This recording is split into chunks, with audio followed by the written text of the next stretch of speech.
Wonderful. All right. Welcome, everybody. Happy Wednesday. And I can't believe it's almost all the way in the middle of May already. It's gone so quick. And hopefully you're enjoying some of the nicer weather. We've been having some really pretty days, which doesn't happen much for Pittsburgh, but we're really, glad that we're getting them finally, right? Carolyn is both a wonderful professional in Pittsburgh and also a dear friend of my husband and I, and her and her husband. So we were out about a month or so ago, and I said, "Hey, would you like to be a speaker on this great group?" And so I sang all of your praises for so long, and she agreed that she would do this for us, right? So her topic, which I just thought was totally fascinating, is mental fitness, right? And she had written in our kind of our promo here, people who have strong mental fitness experience less burnout, which is what we all need, better health, and improved relationships. They're more resilient, successful, and happier. And the good news is that our mental fitness is not fixed or finite. Old dogs can learn new tricks, and I love that, right? Learn about how the practice of positive intelligence can help you with mental fitness to better handle the challenges of life. So a little bit about Carolyn, right? Other than the fact that she's a friend. Carolyn is a certified leadership and wellness coach who focuses on work-life wellness integration. As a leader in the field of healthcare and health promotion for over 20 years. She's come to recognize the same challenges that hold us back from our wellness goals are the same that hold us back from achieving our best at work and in relationships. Challenges stemming from communication, collaboration, stress management, and overcoming our inner critic appear universally. Regardless of the goal, mental fitness is the cornerstone.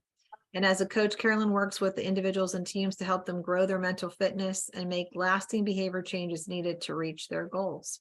So we're going to welcome Carolyn, and I'm going to help her with her slides. I will bring that up. Thank you. Thank you so much, Wendy. And I just want to say I am so flattered to have been asked to join this group tonight. And I'm excited to talk about a topic that is near and dear to me, and that's our mental fitness. I think too often we talk a lot about our physical fitness and we forget that, 90% of it is mental, right? So that is what I'm going to talk about today. And I have to warn everybody, I prepared a whole bunch of content, a whole bunch of slides, but please do not let me start rambling. Feel free to raise your hand in the chat, ask questions, chime in. This is your session. So without further ado, I'm gonna jump right in. So Wendy, do you want to go to the next slide for me? Sure. So to get us started and warmed up, I would love show of hands either on camera or maybe typing in the chat a big yes. Raise your hand and keep it up if in the past week you spent more than 5 minutes feeling frustrated when things don't go according to plan. How about getting impatient or annoyed, getting irritated with somebody when something's out of your control? How about procrastinating, kind of putting off that thing that you know you need to do or should do, just kind of delaying? How about feeling distracted, maybe having a hard time focusing on something? Put your hand up, give me a big chat, a yes in the chat. How about worrying? How many people spent more than 5 minutes maybe laying in bed at night thinking about something that hasn't even happened yet, kind of turning it over? What about second guessing? Feeling bad about something that happened in the past, or maybe belaboring a decision that you've already made? Any hands up? Well, I see some yeses in the chat. All of the above. Thank you. All of the above. All of the above for me too. And I start with this because all of these negative emotions are universal. I can proudly raise my hand to every single one of these. That said, I'm not okay with that. I want to work on that, right? And that's what we're here to talk about today. How do we spend less of our time in these emotions? Next slide.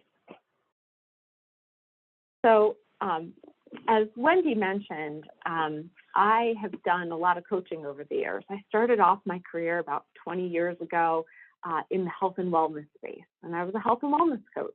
And I worked with individuals to help them lose weight and manage their diabetes and quit smoking. And more recently, I've worked with professionals. I've worked with leaders and employees on how to really develop their own personal performance at work. And what I had come to recognize are the same things that trip them up in meeting their health goals and their fitness goals are the exact same negative emotions and things that trip them up in their work performance and success.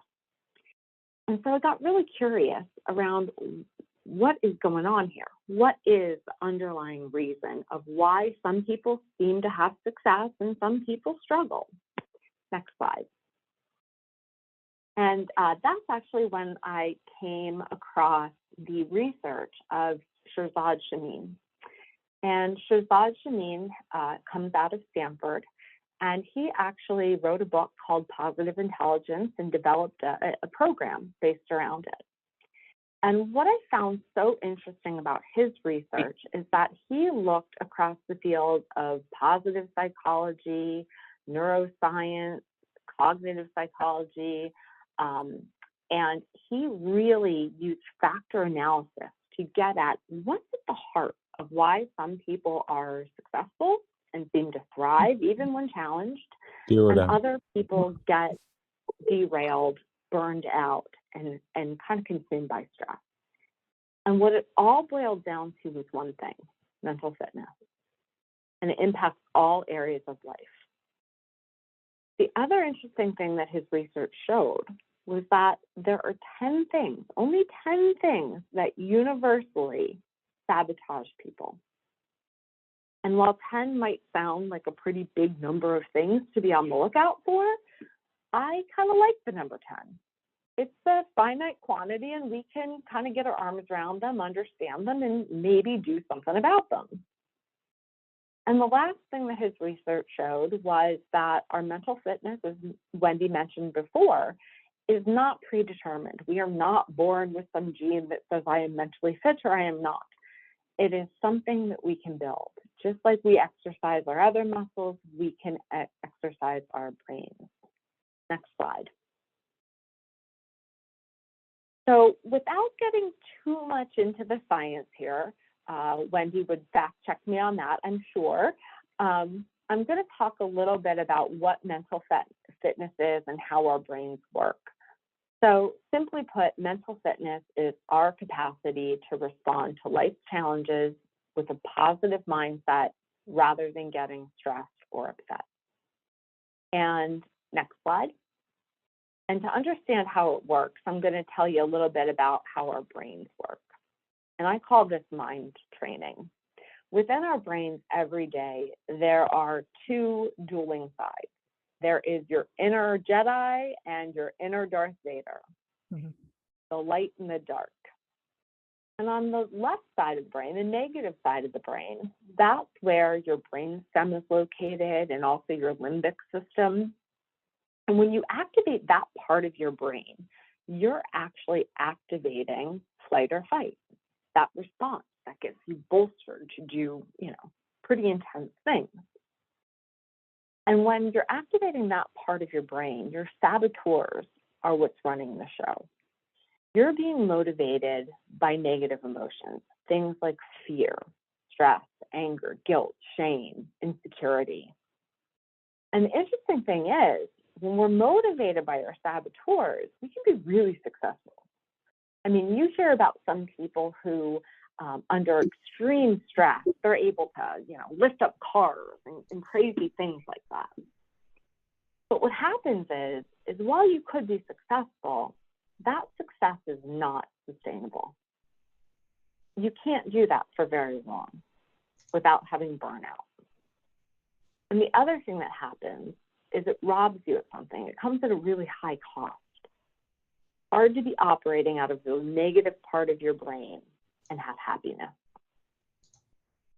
Conversely, if we figure out how to activate and work from that right side of our brain, the positive side of our brain, that's where our prefrontal cortex is and all of our empathy circuitry, we're actually motivated through positive emotions, things like empathy, curiosity, our passion. And when we're pulled by those positive emotions, we have even greater success. And the reason the success is greater is because it can be sustained, we don't get burned out, and it also comes with much more joy and happiness. So the reason I share this is today we're going to talk about how you can use positive intelligence to build your mental fitness so that we operate a little more frequently from that right part of our brain. Next slide. So when I talk about this, it raises a big question. Is stress good for us? Stress good for us? What will we do without stress? What do you all think? Is it good for us? To a certain point. Ooh, to a certain point. Yeah, and then it results. Tell me more. In my case, it then results in depression. So, Wendy, if you can go to the next slide, that's a really. I think it depends why. It depends why you have the stress. You could be stressed out because a lion is trying to kill you. Hmm? Yeah. You're right. So I like what both of those points. So stress can be good for us to a certain point. Depends why you're stressed, right? Like, should we be in flight or fight because the lion is trying to kill you? Those are both really accurate. And the way I think about stress is I ask the question like this: is pain good for us? Think about when you put your hand on a hot stove. What do? Immediately, you pull your hand off, right? If you didn't, you would burn it in 2 seconds straight through to the bone. Well, I think about stress the same way. Next slide. Stress can be good for us, but only for a second, and only if it serves as a signal or an alert. And so the key is, how do we take our hand off the hot stove faster, right? Because sometimes we get stressed, and instead of using it as a signal, like that hot stove, we keep it on there and we sit in stress. So both of your responses before were spot on. Next slide. So what do we do about it? We grow our positive intelligence, build our mental fitness so that we can anticipate and identify those saboteurs that get us into the left side of our brain, get us stressed. We self-command our brain so that we're calm enough to actually realize what's happening and take our hand off. And then lastly, we try to strengthen that right part of our brain where our sage lives. And we do that by trying to find the gift or the opportunity in every circumstance. And I'll walk through each of these. Next slide.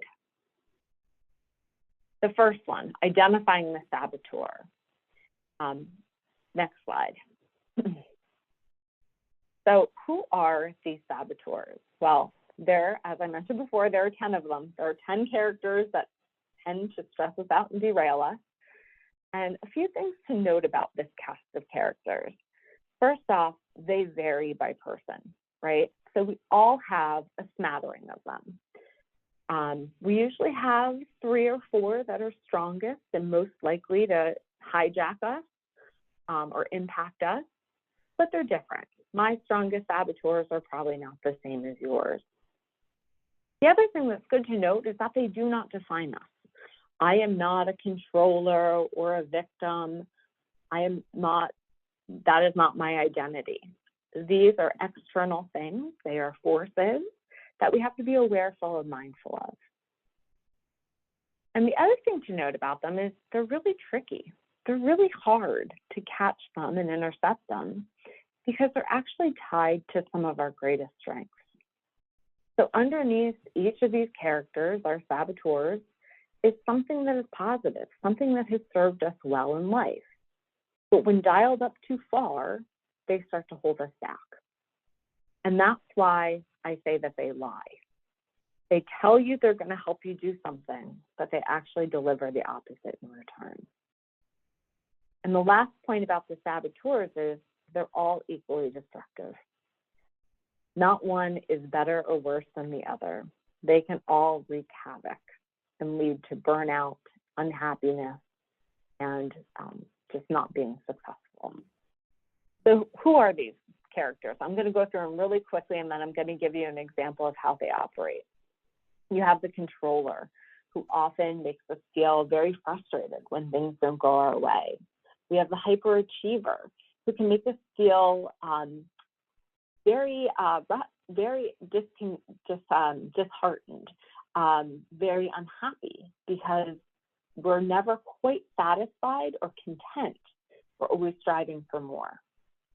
The restless, which makes us feel like the grass is always greener, right? And when you feel like the grass is always greener, you have a very hard time focusing. We have the stickler, who tells us everything has to be just so, and often makes us feel irritated and frustrated when things can't be perfect. We have the pleaser, who tells us that we have to help everybody, but often leads us to feeling burned out and even resentful. The hypervigilant, which tells us we always have to be on guard, but can often make us feel worried. We have the avoider, who tells us we want peace, we want comfort, but can often make us feel anxious as we put off things that we know are very important. We have the victim, who makes us feel very uniquely flawed, very uniquely harmed, and can leave us feeling isolated and alone. And the hyperrational, who tells us that the logical mind is where it's at.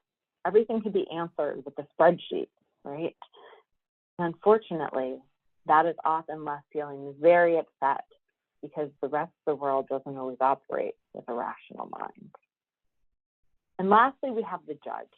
And I saved the judge for last because the judge is the master saboteur. We all have the judge. We were born with the judge. Early on, from an evolution perspective, the judge was critical to our survival, had to teach us very quickly how to decipher between the berry that you can eat for nourishment and the one that will kill you. Do we outrun the tiger or do we fight it? So that's why we have this very strong judge. But today, as mentioned before, not every situation is a tiger chasing you, but that judge still acts very strongly. Next slide. So how do they operate? So that underlying strength of the judge, as I mentioned, is its ability to be discerning, that discernment. The berries are good for you, the berries are dangerous for you. But the lie that the judge tells us is that all things are either good or bad. And that's not true. In life, things are usually not just good or bad. And the danger of looking at things with that kind of fixed mindset and listening to our saboteur, the judge, is that when we get stuck in a fixed mindset, we actually limit our possibilities. And we actually push people away and hurt our relationships. I have an example of where my judge just came out pretty strong just from earlier this week. I had a follow-up doctor's appointment, and I walked into the doctor's office, and I was sitting there, and after waiting a few minutes, my doctor didn't walk in. Instead, a very young nurse practitioner who I had never met before walked through the door. And immediately, my judge was flashing. My hand was on the hot stove. And all I could think was, oh my gosh, I'm just wasting so much time because this is not my doctor. She's not going to be able to answer my questions. I'm going to have to come back. This is useless. I was ready to throw my hands up in the air. And I quieted myself and I caught my judge and I said, hey, what's going on here? I'm judging this person and I'm assuming that this is going to be a terrible visit and I'm going to get nothing out of it. I'm really glad that I intercepted that judge saboteur and I took my hand off the hot stove because I ended up having a really great visit. This nurse practitioner had gone through all my notes and had really given it a lot of thought and was actually quite patient and answered all my questions and spent more time with me than my doctor ever had. But you can see my point. When we let these saboteurs hijack us and forcing us into keeping our hand on the hot stove, we tend to get in our own way. So that's how the judge works. That's how all the saboteurs work. Next slide. So before we go on to the next step, which is really commanding our brain so that we have that wherewithal to take our hand off the stove, does anyone have any questions about our saboteurs?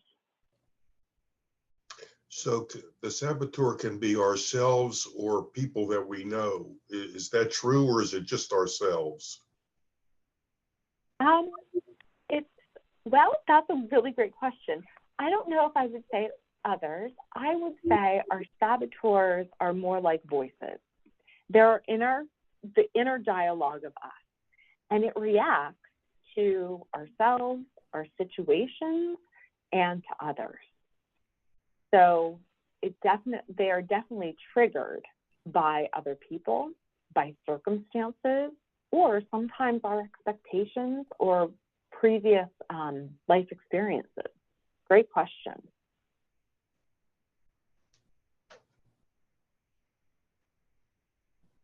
And if anyone is interested in learning about their own saboteurs, I will just put a little plug out there. There is a free assessment. It's called the Saboteur Assessment, and there's a link to it at the end of the presentation.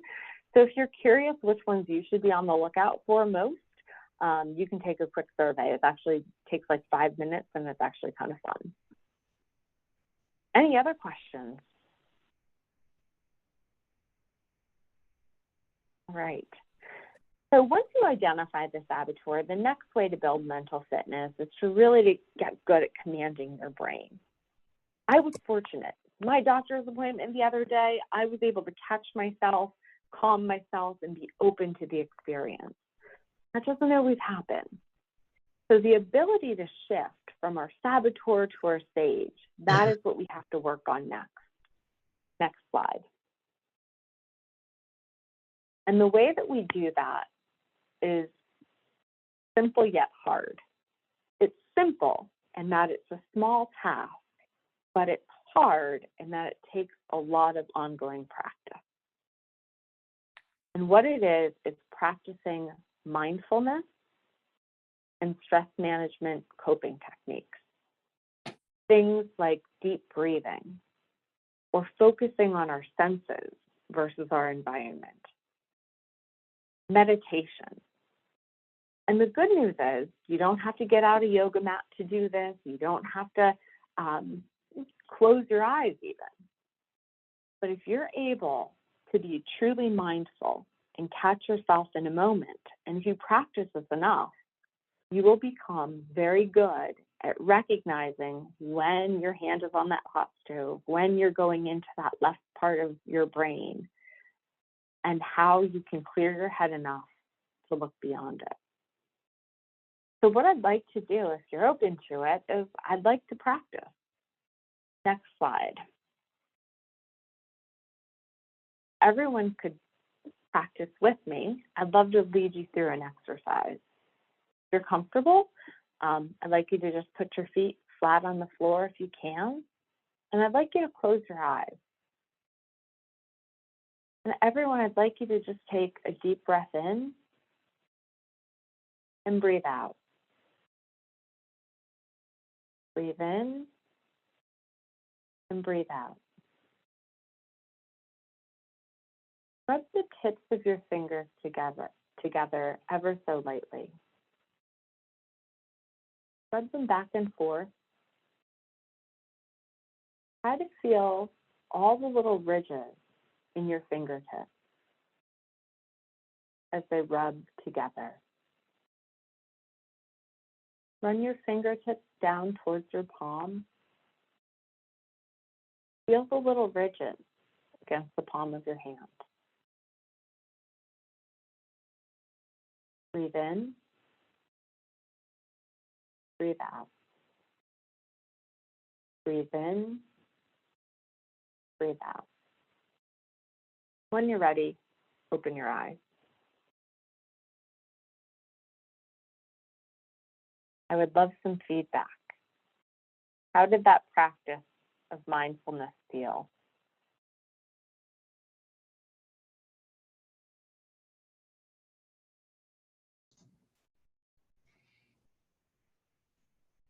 it's hard to think of anything else while you're doing that. You're not thinking about being somewhere else. You're thinking about where you are.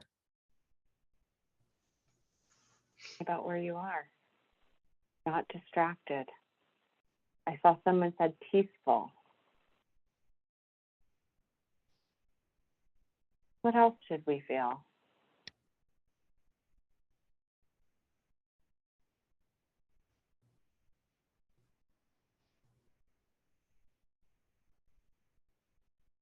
This is something that I encourage everyone to do many times a day. Too often we wait until we're in that stressful situation, until our hands on the hot stove to say, oh, geez, I should try to do something to calm and command my brain. The practice comes into play even when you're not feeling particularly stressed, so that when you are in that situation, you have that recall to do it. I'm kind of silly, but whenever I have a big meeting, or I'm nervous about a presentation like this, you'll catch me sometimes just rubbing my fingertips together. That's a technique that I use, and every time I do it, I get a sensation that reminds me to be calm. So I encourage you to find what works for you. For some people, it's your breath. Some people really enjoy focusing on their breath and feel very calm and centered when they do that. Some people focus on sound, others on feel. But find that way to be mindful and command your brain next time you're feeling stressed. Next slide. All right, so now that we've all learned how to identify the saboteurs, we've learned how to command our brain, the next is really growing that right part of our brain, that sage part, where all of our positive emotions live and where we have peace and calm and creativity, where we can be focused and action-oriented. And that's where we want to live. That's where we're most successful. That's where we thrive. So how do we do that? Next slide. So our sage is all about our perspective. And the sage operates from the mindset that every circumstance or outcome can be a gift or an opportunity. It can be an opportunity to learn, to grow, or maybe to do some action that you would not have otherwise done. And when I say this to people, it sounds very, very lofty, right? Every circumstance, how could it be positive? How could that be a gift? But I challenge you a little bit there. Next slide. And the reason I challenge is because I do believe that there is wisdom in the sage perspective. And I'm going to tell a little story. Is anyone familiar with the stallion story? It's a parable. Not seeing any hands, so I'm going to go ahead and tell it. So this is an old Chinese parable, but way back when there was a farmer, and his prized possession was his beautiful stallion. And one year, the village where the farmer lived had a fair, and they were trying to find the best horse in the land and awarded a prize. And the farmer took his stallion, and wouldn't you know, it won the top grand prize. And when the villagers heard of this news, they came running to the farmer, and they said, "You must be thrilled. Congratulations, your horse is a prize-winning stallion." And the farmer simply said, "Who knows what is good and what is bad?" And the villagers thought, that's an odd reply for somebody who just won a grand prize, and they went on their way. And the next day, village thieves heard about the prize-winning stallion, and seeing how valuable it was, they came and they stole it. And when the villagers heard the news, they came running again. This time, "Oh my gosh, you must be devastated. Your prized possession has been stolen." And the farmer simply replied, "Who knows what is good and what is bad?" So now the villagers are starting to question the farmer. Something's off here. And they went on their way. A few days later, the farmer's out in his field, and up over the hillside comes his beautiful stallion. And trailing behind it are 5 beautiful mare. This stallion was so magnificent, it found its way back and brought with it some friends. And when the villagers heard the news, I think you see where I'm going here, they came running again. And they said, "Oh my God, you must be overjoyed. This is such bounty. You must be thrilled." And the farmer simply said, "Who knows what is good and what is bad?" And I share that story because there is a lot of wisdom in that. You know, when we get too caught up on those things that are out of our control, and we worry about things or we celebrate too many things prematurely, it's a lot of emotion that isn't necessarily helpful or productive because we don't know the outcome. And so I like to think about sage in a different way. Next slide. Our sage perspective will tell us that whatever perspective we choose, whether something is good or whether there is a gift or opportunity in it, is true. It's a self-fulfilling prophecy. If you take a bad situation and you just say it's bad, it will have no other choice but to be bad. If you take a challenge and you shift your perspective to think there could be a gift or opportunity in this, you open yourself up for possibilities. So when you're feeling stressed, when something feels awful, the goal is to think about how can I pull on my skills to find that gift or that opportunity? Is there an opportunity to use this challenging moment to have empathy for others, or maybe empathy for myself? Is there an opportunity to learn something, to explore something I did not know before? Is there an opportunity to be creative, to try something new? Is there an opportunity to do some action that you would not have done in your wildest dreams if you did not have that challenge in front of you? Or maybe there's an opportunity to really navigate, to really think, what's most important in the big picture here? And that's really what we're trying to do, is to build those skills of how do we use our sage perspective to see even challenging circumstances as having a gift and opportunity. And we're just getting through, 3 years of COVID. And I've seen a lot of sage perspective persevere during COVID.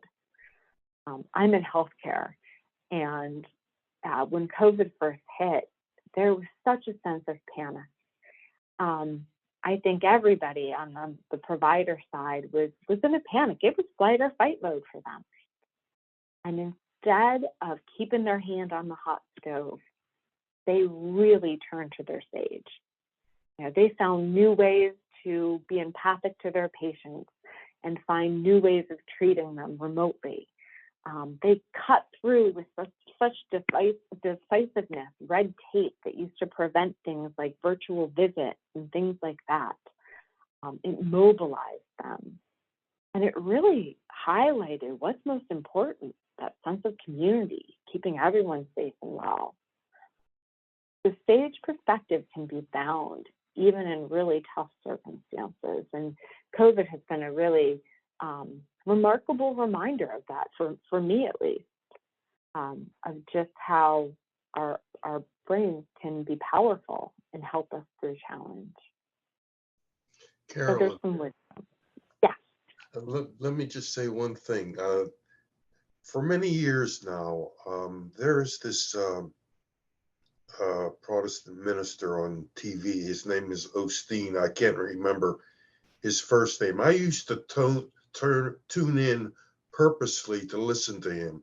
Nowadays, if the television's on and I'm in another room and he comes on, I listen to him. And his most recent uh, half hour dealt with the fact that we are not ruled by our feelings. In other words, if we wake up in the morning and it's a gray day, we don't have to automatically assume the attitude that we're sort of down and the day is lost.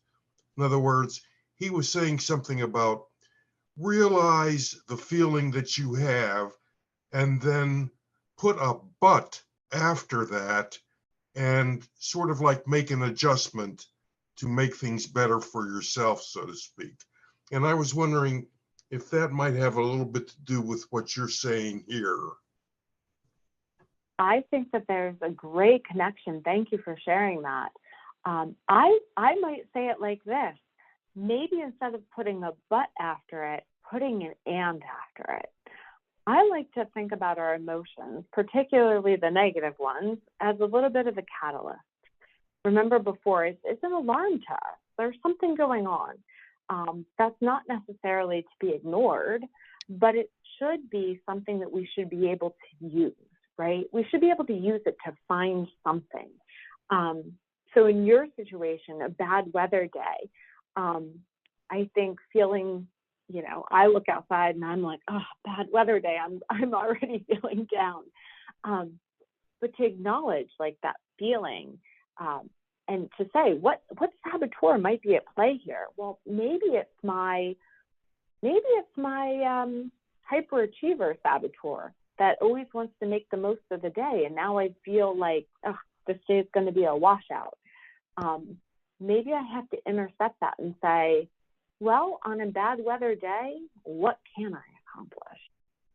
So I totally agree with you that it is that same principle. We shouldn't be owned by our emotions. That means we're probably keeping our hand on the hot stove, or maybe operating out of the left part of our brain for too long. But how do you harness that emotion to use it for something positive? So thanks for sharing that. That's a great connection.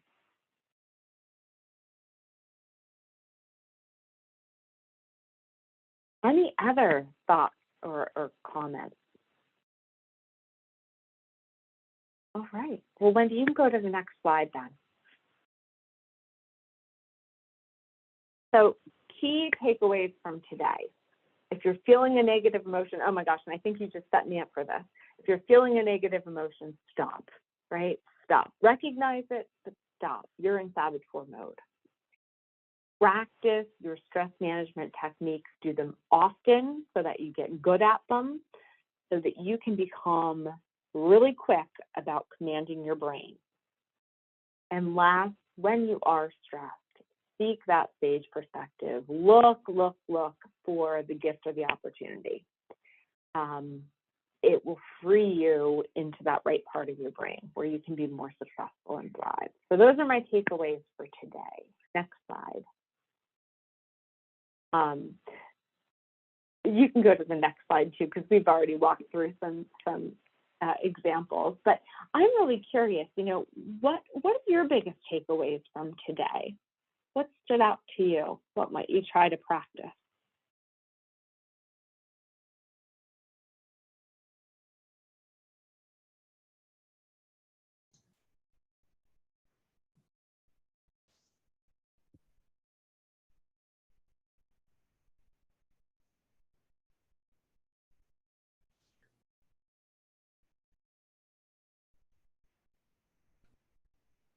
I think sort of what you said in the last slide, it seems to me that we don't have to be ruled by our emotions and so on.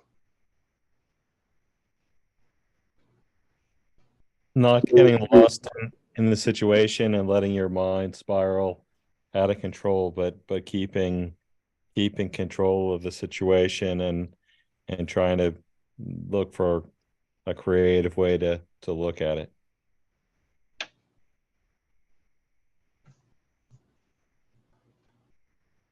And our saboteurs will try to convince us to stay in that swirl, right? They tend to pile on. hard. That's why we need to practice. And I saw someone in the chat said, practice that meditation. Find a routine of it. Does anyone have a good mindfulness or meditation routine that they've been successful in deploying? One of the things that we practice here is when the situation comes up, you don't have a reaction. You stop and think about it, and then you take an action that is positive rather than have a reaction to what's going on. Because all of us immediately want to go, oh, no. And if you just stop a minute and go, okay, I don't have to react to this. And then you think about what you can do to help make the situation work better. So, and then take an action. So we just take a deep breath before you answer that email or react to somebody who said something to you that just offended you. You just stop and think about it. And well, we pray about it, and then take an action instead of a reaction. So I love that. I love the deep breath. That's the self-command, and the action is using the sage. Brilliant. And I laugh at things a lot. I'm like, I've had a horrible day here, actually. Lots of things have gone completely wrong. But at some point, you just have to stop and just go, okay, so this is the way the day's going to go. I'm with you. Let's just do this. So, and just take it as it comes and realize that my day's not going to be the way I planned it to go. And that's okay. So, and it actually turned out better in the long run. So. Mm-hmm. That is good. And 2 points that I have to highlight. Humor is sometimes one of the best quick coping techniques, believe it or not. Humor can be very effective at getting us through challenges and relieving stress. And I appreciate you sharing that.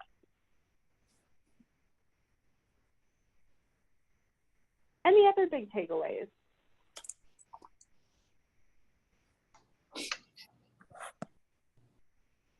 I think, Next Carolyn, slide. Oh, go ahead.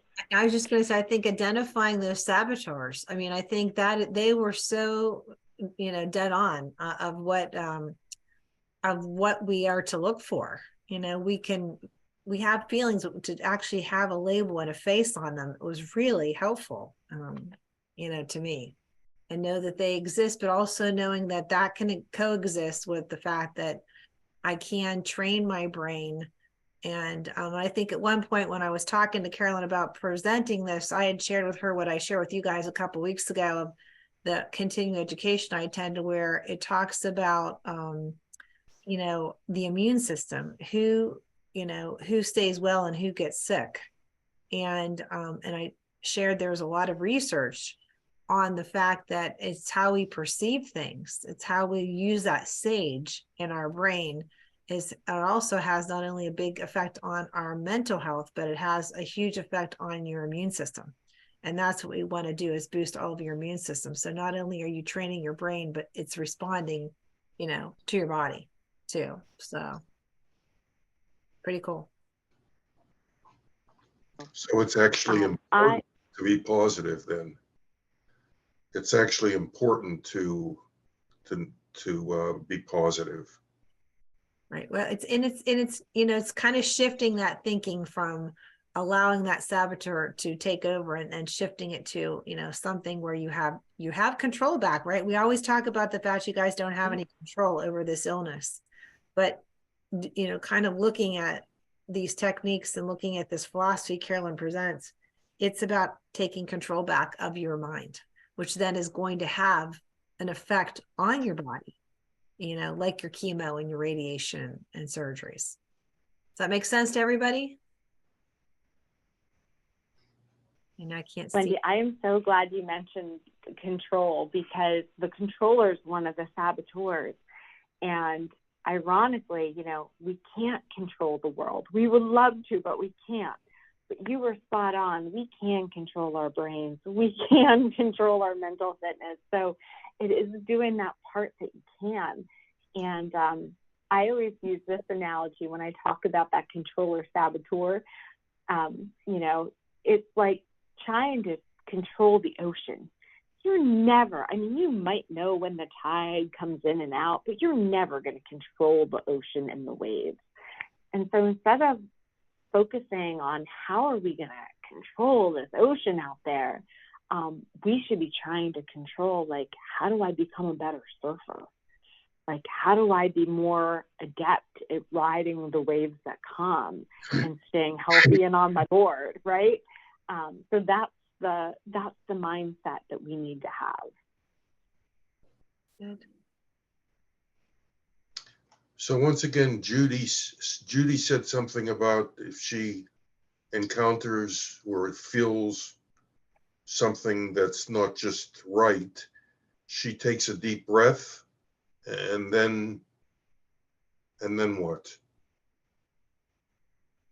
After Well, Judy, instead of, if my initial reaction is to be angry, then I just take a deep breath and go, okay, what am I really angry about here? And how can I react to this in a more healthy, or take an action that makes it better?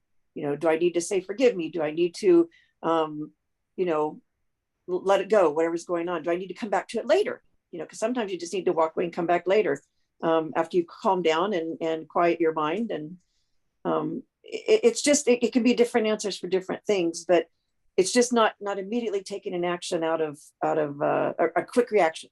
You know, you stop and think about what would be the best thing for you. And I love the name for the saboteurs. I've never had names for them. I've confronted all of them, but I've never had names from the judges. That's the queen. But we practice on that one all the time here. But it's just a matter of just, you know, walking away if you have to, and battling it when you're ready.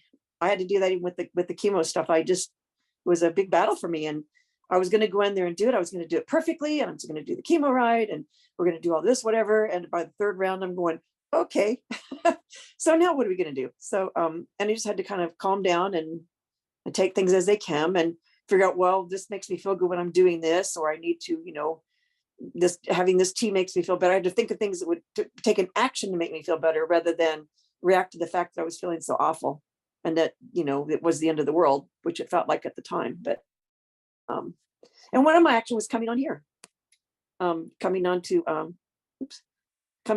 wait, I don't do that. Coming on to the group meetings helped me a lot. So that was an action I took. And everybody's come on here and talked, has given excellent advice. So it's been wonderful. So, oh no, where'd you go? I hit a button and everything just, oh, there it is. So it's just, you know, I don't think we're ever without them ever. I think to think that we'll never have saboteurs is impossible, but learning how to react to them might be helpful. And I like the idea of the deep breath. We learned something on here not too long ago where we were learning to hold our breath for 4 and then counting for 7 and then releasing our breath. That's helped me through so many things in the last few weeks. It's been really, really good, because it just makes me stop and think about things. You know, think about what I want. What do I want to do? What would it be a healthy action for me to take here? So, and you're telling us to touch our fingers. Well, I have neuropathy, and I'm like, well, there's no finger feeling in that one. You know, I mean, so it's an interest. It's still there. So, but it's all at this point and on this day for me. It's all good. It's all good.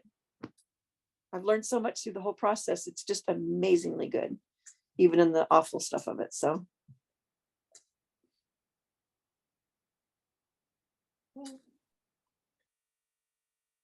So I know we're at time, Wendy. I'm going to leave you with a question, just to think about what might be better or different if you could just quiet those saboteurs a little bit more, take your hand off the stove. And lastly, the last slide, if you are curious about learning more about the saboteurs and all their names and how they act and operate, there is a link here to the assessment. Just takes a few minutes and learn more about this motley crew of hijackers that sabotage us and get us stuck in our negative emotions. Well, thank you so much for having me today. I appreciate it. thank you. You guys stop the share here and bring her. Thank you so much. Thank you, Carolyn.